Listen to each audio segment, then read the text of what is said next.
Thank you. Good morning, everyone. Lovely to see everybody, both in person and online.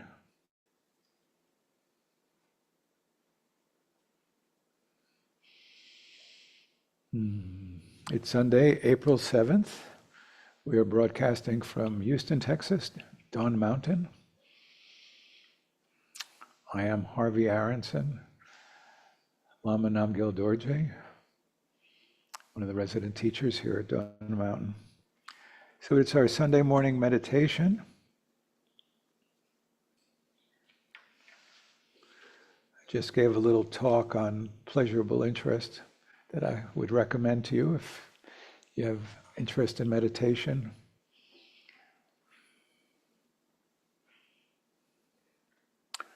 It will be available on our website, YouTube.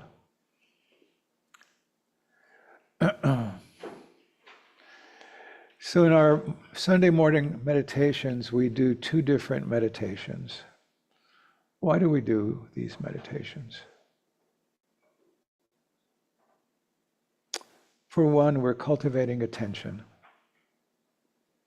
We're developing skill and attention. With attention, we get choices in life. Without skills and attention, many of us are just reactive. I've got to go to Kroger's, I go to Kroger's. I've got to blurt something out, I blurt something out. I've got to be utterly worried, I get utterly worried. It's reactivity. We all deal with reactivity. I'm used to numbing myself out. I just numb myself out without any reflection. So with attention, we start noticing the inclination to go in a certain direction. We start noticing how our reaction patterns work. Start noticing something in our body that tells us, I'm about to lose my cool.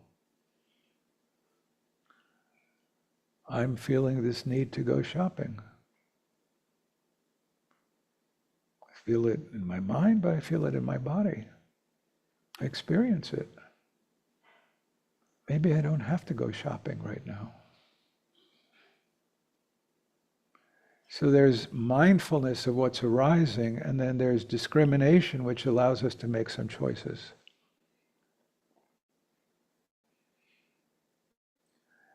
The other thing is that if we cultivate mindfulness in a sustained manner,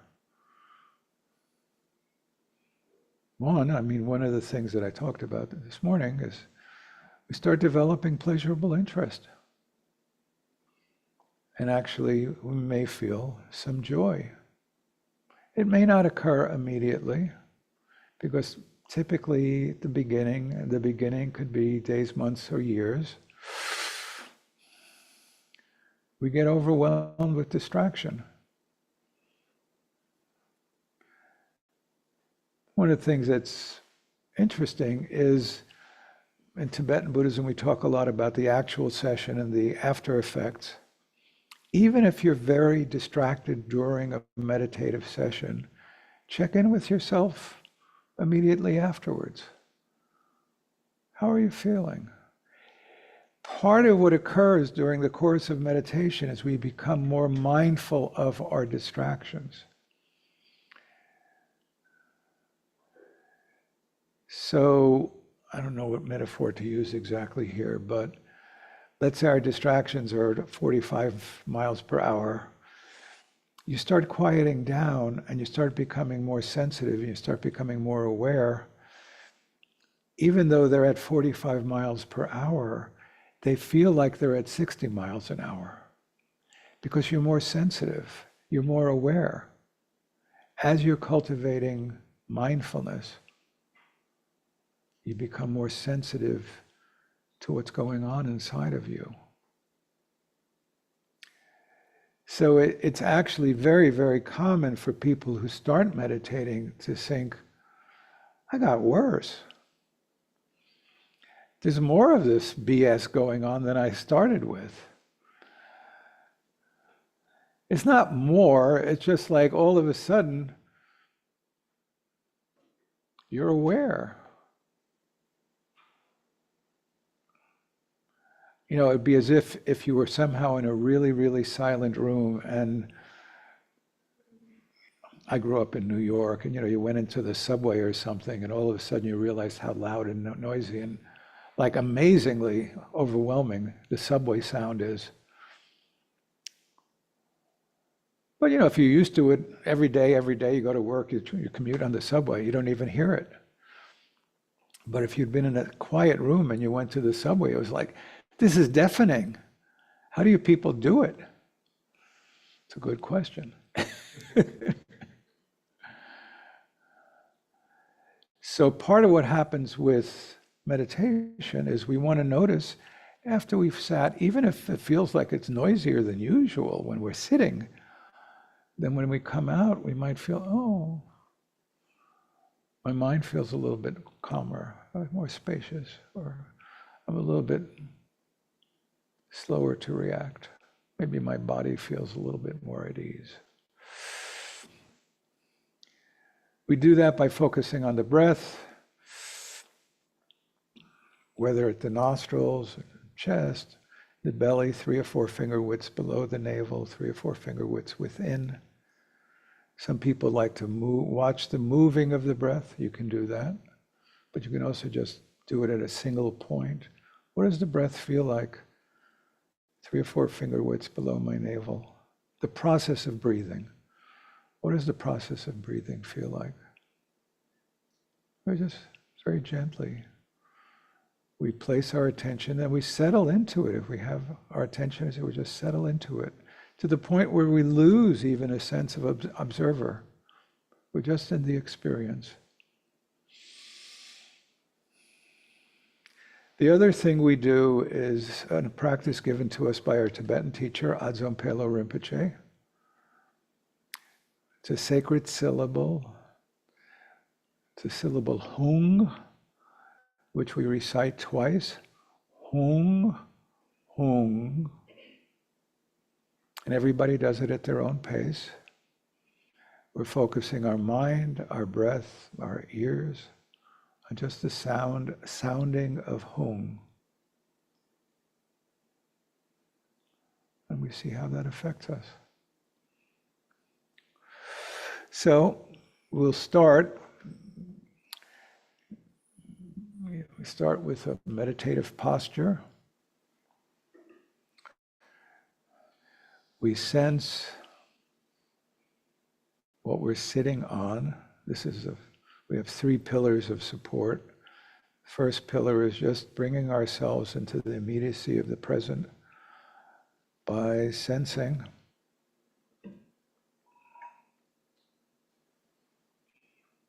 Our contact.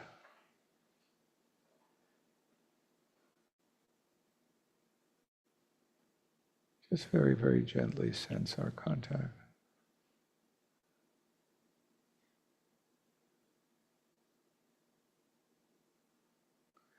What we're sitting on. What does it feel like to make contact between the bottom of our body and what we're being supported on? We're being supported by the earth, and we're all in our own way, right above the center of the earth. Some people find it comfortable to imagine something tying ourselves down into the center of the earth. Some kind of rope anchors us into the center of the earth. From the bottom of our tailbone. And then the second pillar of support is our skeletal structure.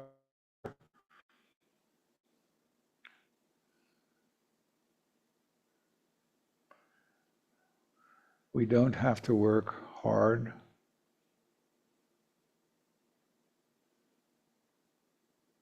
Our skeleton is designed to hold us vertical. And so we can relax and let our skeletal structure do its job.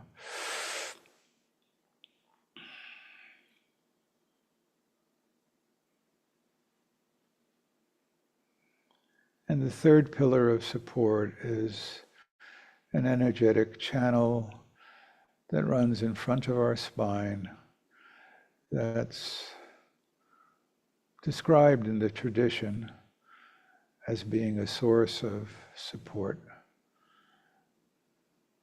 We can sense that, imagine it, just some channel running from spot 3 or 4 finger widths below our navel to the top of our crown, front of our spine, just allowing us to feel alive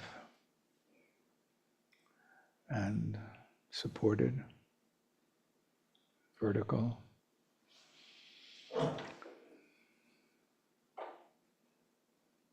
If you tuck your chin in a little bit, it allows the neck to elongate a bit, which is felt to be positive for the process of meditation. You can have your eyes closed, or if you notice you're falling asleep, you can have them open just a bit, or you can have them open just a bit, but not focused. That's what we call soft focus. They're just open, but they're not really looking. You're not trying to take anything in with your eyes open. You're just letting them be.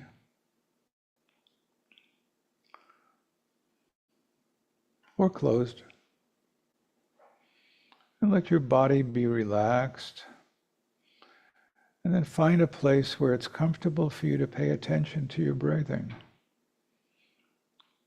Maybe it's the nostrils at the upper lip, contact of the breath as it comes in and goes out,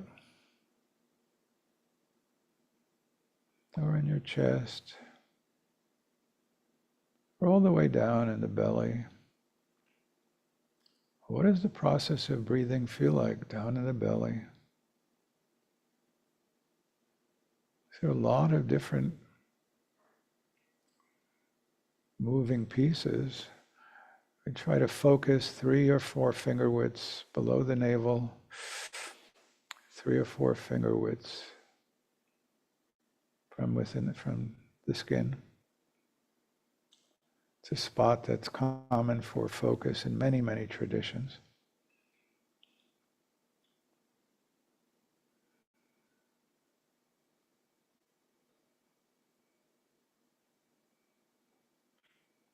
If you can place your attention in one of these areas and then settle in to what's occurring.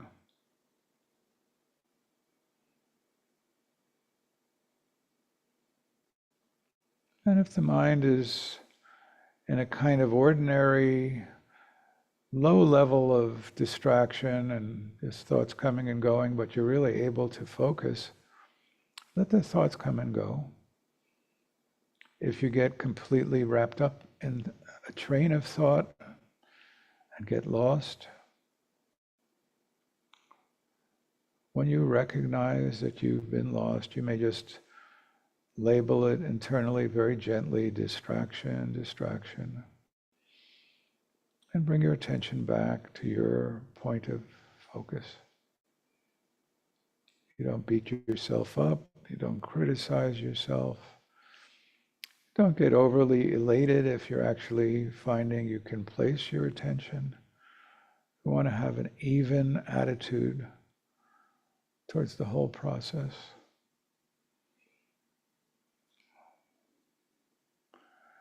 So we'll do this for a while.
If you find you're getting yourself lost in a distraction, just gently note distraction, distraction, and bring your attention back to what your focus is.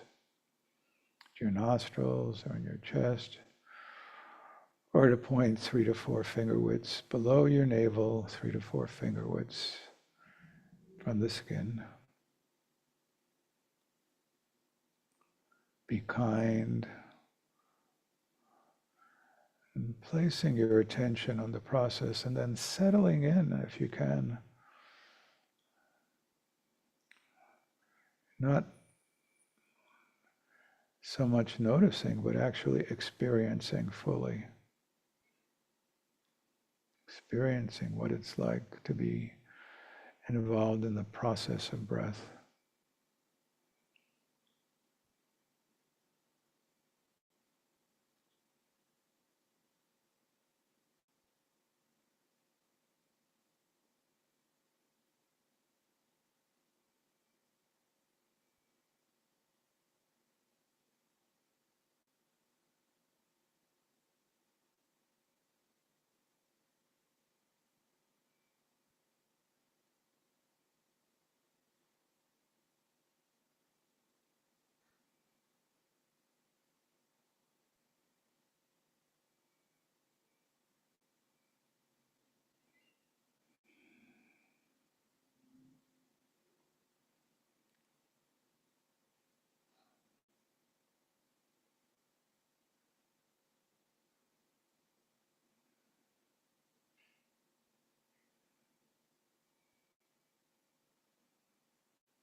we move into chanting the sacred syllable Hung twice at our own pace, focusing our breath, our attention, our hearing on this chanting.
Gently return to the breathing, to the spot where you're focused on the process of breathing.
We have a little pause at this point.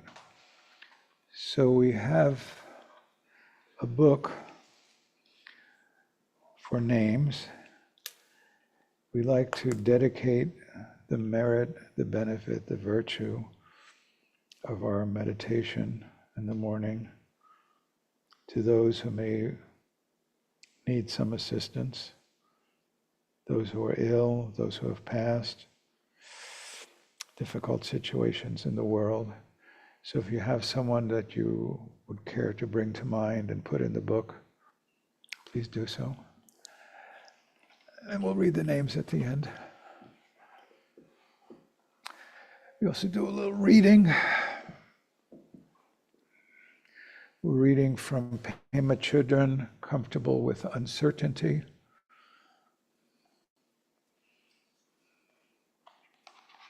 We read one passage a week. Are we on 44, to your knowledge? You can check quickly.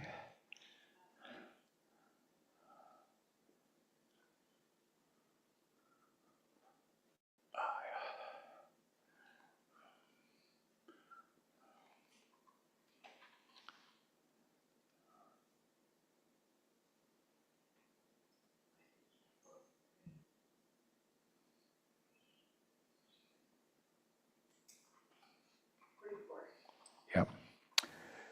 So it's called the 4 Stages of Donglen. You can formally practice Donglen within a session of sitting meditation. For example, if you're sitting for an hour, you could practice Donglen during the middle 20 minutes. Donglen practice has 4 stages. Rest your mind for a second or two in a state of openness or stillness. This is called flashing absolute bodhicitta, or suddenly opening to the basic spaciousness and clarity of the awakened heart. Work with texture. Breathe in a feeling of hot, dark, and heavy, a sense of claustrophobia, and breathe out a feeling of cool, bright, and light, a sense of freshness. Breathe in through all the pores of your body and radiate out completely through all the pores of your body. Do this until your visualization feels synchronized with your in and out breath. Now contemplate any painful situation that's real to you. For example, you can breathe in the hot, dark, constricted feeling of sadness that you feel, and breathe out a light, cool sense of joy or space, or whatever might provide relief. Widen the circle of compassion by connecting with all those who feel this kind of pain and extending the wish to help everyone. 4 stages of Donglen. We like the practice of Donglen a lot. We think it's really, really helpful. She's got a little book on Donglen that's available from her website. I recommend it highly.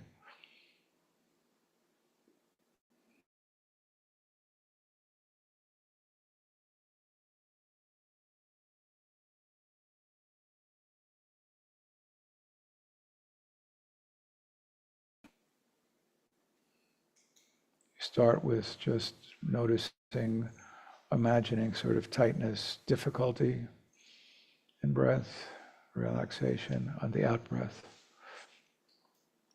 You start with just spaciousness, and in the end, you are widening your concern. All of the difficulties of all sentient beings on the in breath, ease and compassion and kindness to all sentient beings on the out breath. It's very, very profound, very, very important. Anybody have any observations, reactions, thoughts, something to share within the audience here, or our live audience, or with our at a distance audience?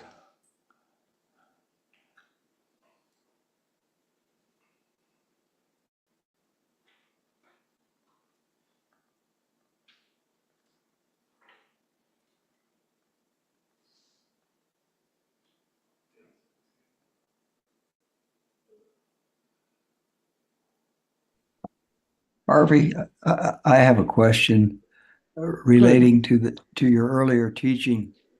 Sorry, my camera wasn't working, as it seems like Zoom and I don't get along too well, but I made a note on this question, in fact.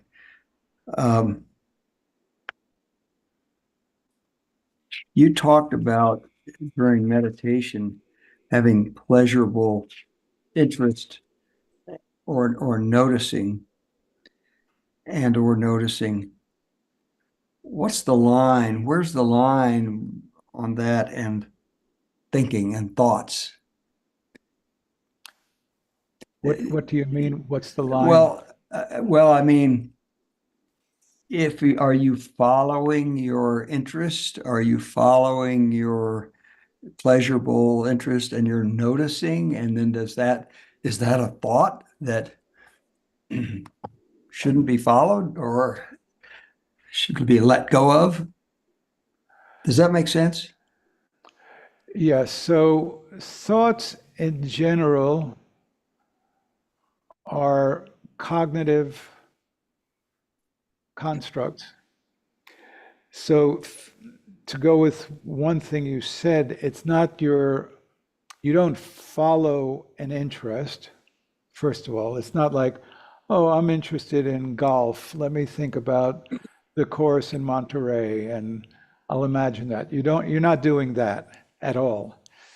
It's if you have an object of meditation, which is like the breath, so it's a solitary object. During the course of meditating on that object, you may notice that the process of noticing itself takes on a kind of pleasure and a kind of delicacy. And there is, yes, a moment of recognition that is, of course, occurring in that. And given how most of us are wired, we might even go to, oh, this is pleasurable interest. And that's just kind of human, but that's not what we're meant to be doing. So let's say you even did that. Oh, this is pleasurable interest. That's not part of the program, but it might occur. That would be a thought, which would be a distraction. What you would want to get back to is noticing the object, and if it's delectable and delicate and tantalizing and interesting, to just be in that process, to be immersed in the experience of the process, not the commentary. Does that clarify it? Yes, totally. Yeah, very much so. Thank you. It's the experience, not the commentary. I think that's a good way to make the differentiation. And thank you for bringing that up. Anybody else, anything, questions, observations about Donglen, what I said earlier?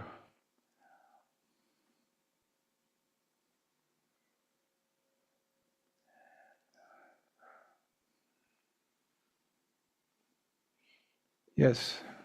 Wait.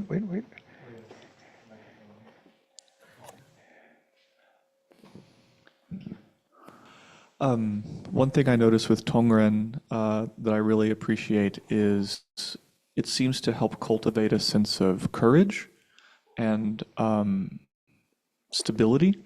Because, you know, so much of in meditation we talk about inhale, it starts off almost backwards, like inhale freshness and goodness, and then exhale anything you need to let go of, and this kind of turns it around. And I've noticed that that tends to really help me with feeling like I have the ability to go more courageously into the world and help with this stuff I'm radiating out, right? This will to put something good out into the world. And so I think it's really nice to practice Tongren, and especially if you're feeling less confident. Just as a personal observation, it tends to help with the confidence of, you know, here I am, this radiating out goodness, as opposed to imagining something else. So just something I've noticed through Tongren. Lovely, lovely. Thank you for sharing that. Okay, so are people working on the book, or is the book back? So if you're online and you want to contribute names, please do. That's been done. Okay. We will resume a little bit of sitting. Thank you so much.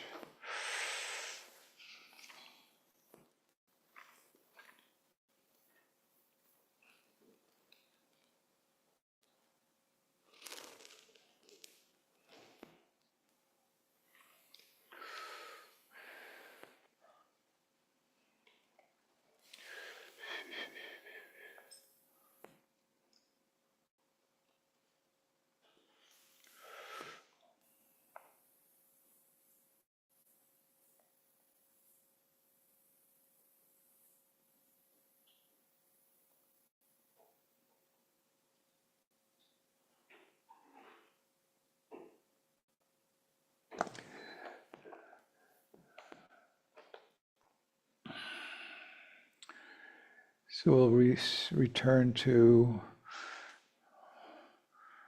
focusing on our breathing.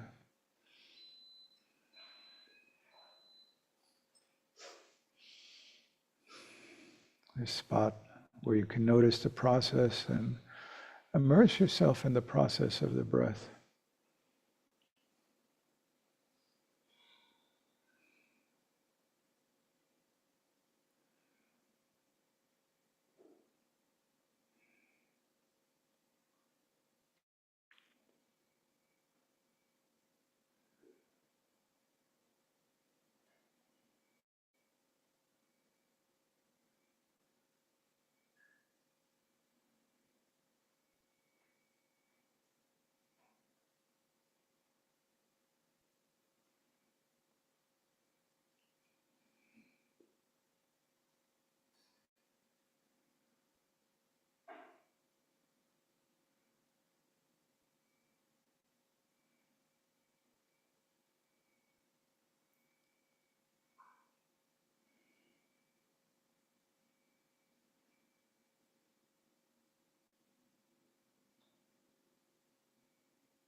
And we'll move into the chanting of Hum.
Gently be with your breath, delicately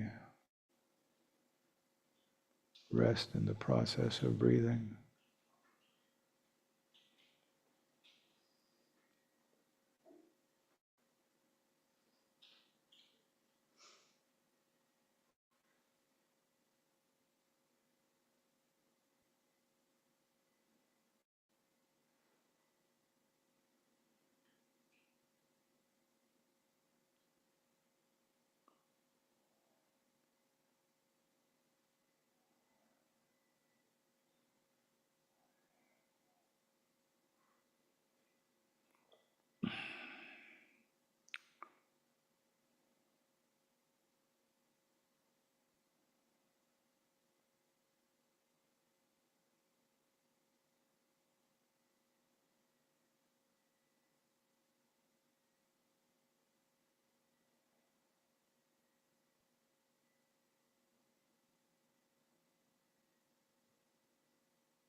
So we'll now do our dedication and our blessing.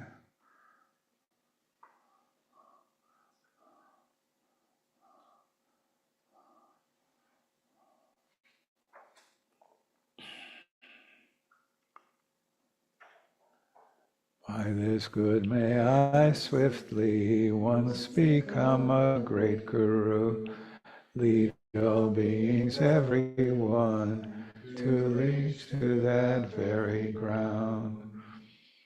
With all of you in mind, we light this lamp of clarity. May the glow of love, wisdom shine within us, everyone, till we all rise forth born in one enlightened mandala. We bring to mind today all sentient beings.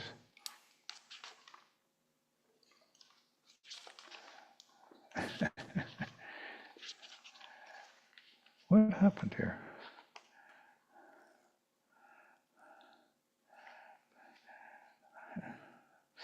Okay, I put us in, it's in the middle, there was empty space. Somehow confusing.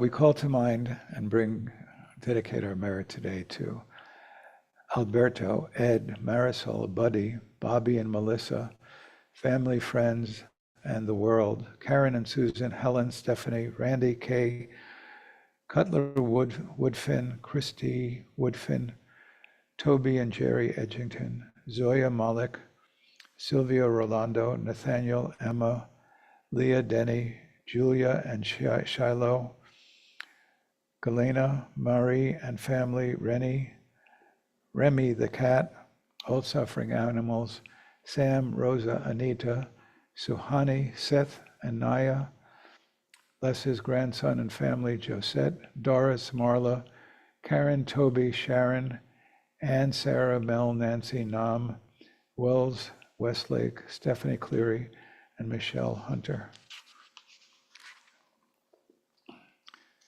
And for the conclusion of our service, we will imagine a bright orb in the center of our chest, representing well-wishing to ourselves and all beings. And we will chant an ah, radiating kindness towards ourselves, towards everyone participating, towards all, everywhere, friends, neutrals, and even enemies.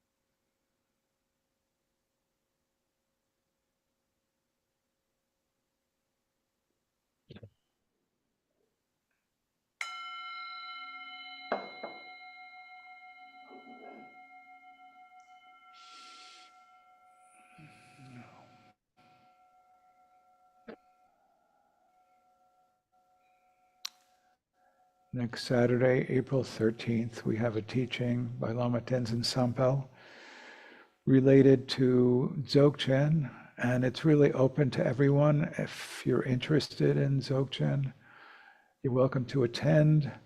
The way he teaches, really, what he's teaching is accessible. We're in the middle of a text, but the way he teaches it, it's really for everyone who's interested. You can dive in the middle.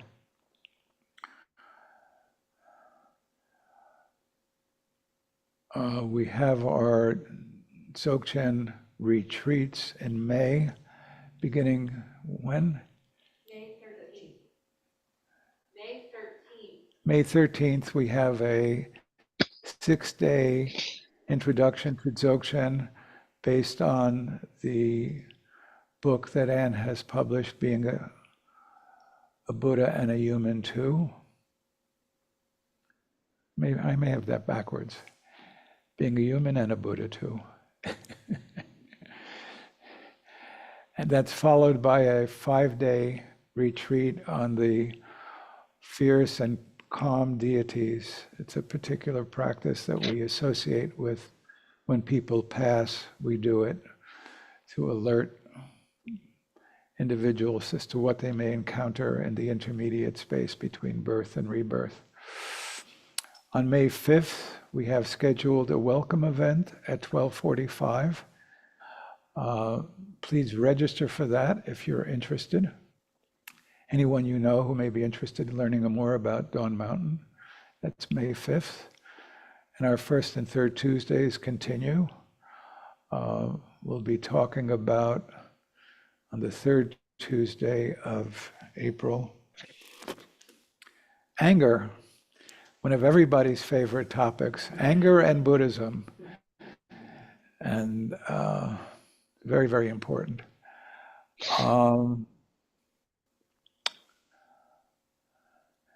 Is that it? And that's our announcements. Thank you all for attending. It's lovely to see everybody. What? Remind anyone who's local that Qigong started today. Remind local people Qigong started today. Local people. Qigong started today, and it will be taught in a kind of introductory manner every Sunday. So next Sunday, it will start at 10 a.m. and go to 10:45. Gabriel is actually a wonderful instructor. So we instruct people who are local. If you're interested, please come on down. And again, lovely to see everybody all over the globe. Be well. Thank you. And have a happy day. Take care. Bye-bye. Bye-bye. Thanks, Harvey. And for locals, Thank we have a soup. Please participate in our soup. Soup's on.